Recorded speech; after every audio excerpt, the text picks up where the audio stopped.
halkaa waxaa uga mahadcelinayaa walaalaha dibadda jiray oo go-aanka ugu dambeeya ku qaatay inay wadaan. ibraahim xasan guri oo ku magac dheer aabaha jaceelka ayaa xalay waxaa kusoo booday xanuun degdeg ah oo dhinaca wadnaha ah waxaana loola cararay isbitaalka Erdogan ee magaalada Muqdisho. baaritaan ay sameeyeen dhakhaatiirta isbitaalka ayaa kadib waxaa la ogaaday in aabaha jaceelka u baahan yahay qalliin degdeg ah si loo badbaadiyo noloshiisa. qalliinka ka hor aabaha jaceelka waxa uu diray fariin ka koobneed 3 qaybood. qaybta koowaad waxa uu kula hadlay qoyskiisa oo ka kooban hooyadiis, caruurtiisa iyo waalidiintiisa, halka qaybta labaadna uu kula hadlay saaxiibadiis oo qaarkood ku sugnaa isbitaalka Erdogan ee magaalada Muqdisho, iyadoo qaybta saddexaadna fariintiisa uu kaga codsaday bulshada Soomaaliyeed inay u soo duceeyaan. bismillaahir rahmaanir rahiim. aabo hani caday hilaal iyo haaruun iyo wiilka waay iyo hooyadood ismahaan kulliin waa salaamay. kan xinna waxa ugu xiran waa wax la igu caawinayo.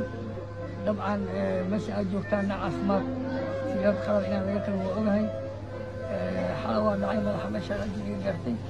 saddex bada waa la talay maadaama da'deeda ay weyn tahay cidna ay timid warka waxaa la galay cudurro kale in la baaro.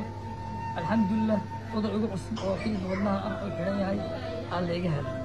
marka aabayaal dhakhaatiirtii la kulmaa, turjubaankii la kulmaa, hadduu advice siiyey inaan 5 days 7 days ilaa beri diyaarad xamar ka baxaysa ma la helayo.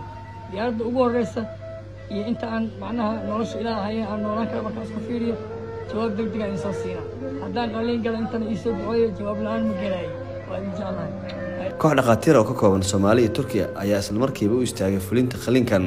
inta uu socday qalliinkiisana qaybta soo dhaweynta isbitaalka waxaa ku sugnaa qaar ka mid ah saaxiibadiis oo aad ugu walacsanaa natiijada ka soo bixi karta qalliinka wadnaha uu ka marayo aabaha jaceelka. halkan waxaa markaasi horta u mahadcelinaa maamulka dhakhaatiirta isbitaalka Erdogan ama Digfer oo hadda ku suganaa. waxaan sugaynaa natiijada saaxiibkan Lejan Gurey oo operation markaasi amaba qalliin lagu sameeyay dhinaca iyo wadnaha kadib markii xalay lagu soo booday. Allah caafiyo aan wada duceyno. waxaan ku suganaa isbitaalka weyn Erdogan ama Digfer. waxaana ku jira maanta aabaha jaceelka oo ah qof nagu weyn oo saaxiib ah oo qof bulsho ah qof waxaan ahaa. laakiin dareenkaas maanta ma jiro sababtoo ah 10 saac oo habeenimo wadnaha lagu soo booday istaagu ka dhacay Digfer la keenay ugu dambeyn waxaa la go'aamiyey oo lagu heshiiyey aabaha jaceelka inuu qalliin galo maadaama mid ka mid ah xididada wadnaha dhiigga keenaya ay xiran yihiin. marka waxaan ilaa ugu baryaynaa in si degdeg ah inuu qalliinkaas u fududeeyo oo soo caafimaad qabo oo taama inuu ilaahay soo celiyo insha Allah. ugu dambeyn qalliinka ayaa lagu guuleystay waxaan dhakhaatiirta fuliyay qalliinka ay ka warbixiyeen habka ay u mareen qalliinkiisa iyo wixii loo baahnaa oo ay markaasi u qabteen aabaha jaceelka. How was the procedure? It was very nice. He had one obstruction, one vessel, and we opened and put stent. He's good. He's good now. That's great. He's good now. الرحمن الرحيم. وحروا أنا وشو مدة الصومالية وكان وليق أنا أباه جعل كنا نقول هذا كيف مركزية سوى حال كيسها حال خطرة بحلويق أنا ميوكارد انفكشن وكان كبارتان كبعد وحنا أجدينا أجدين في عيلة أجدين هذا بقول في بدونها والأخرى كان كحال كيسها ما شاء الله.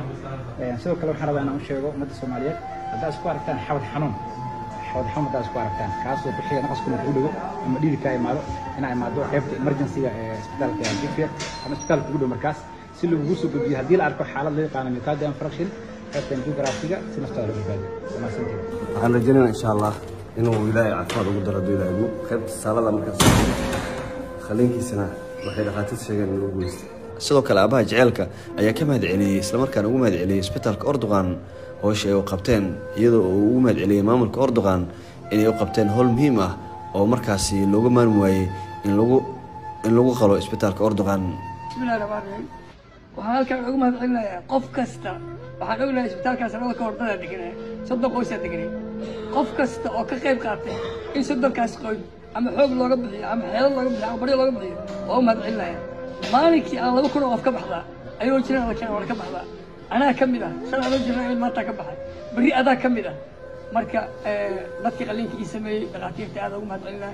walaalahay astaan dhammaantood inta banaanka jirto banaanka igala socoto aad ugu mahadcelinaya. mawdey najiib jamuni doctor cadow oo asna ah nin aad xalay ilaa maanta igala socday abaalkiisa aan gudi karin. halkaa waxaa uga mahadcelinayaa walaalahay dibadda jiray oo go-aanka ugu dambeeya ku qaatay inay wadaan. isbitaalka Erdogan ee magaalada Muqdisho ayaa maalin kasta waxaa lagu daaweeyaa bukaanno kala duwan oo Soomaaliyeed oo qaba xanuuno kala duwan iyadoo ay fuliyaan dhaqaatiir kala duwan qaliimo kala duwan oo muhiim ah waxaana dhaqaatiirta fulisa qaliimadan ay yihiin kuwo u heegan inay ka caawiyaan dadka Soomaaliyeed qaliimadii hore loo aadi jiray dalalka dibadda ah.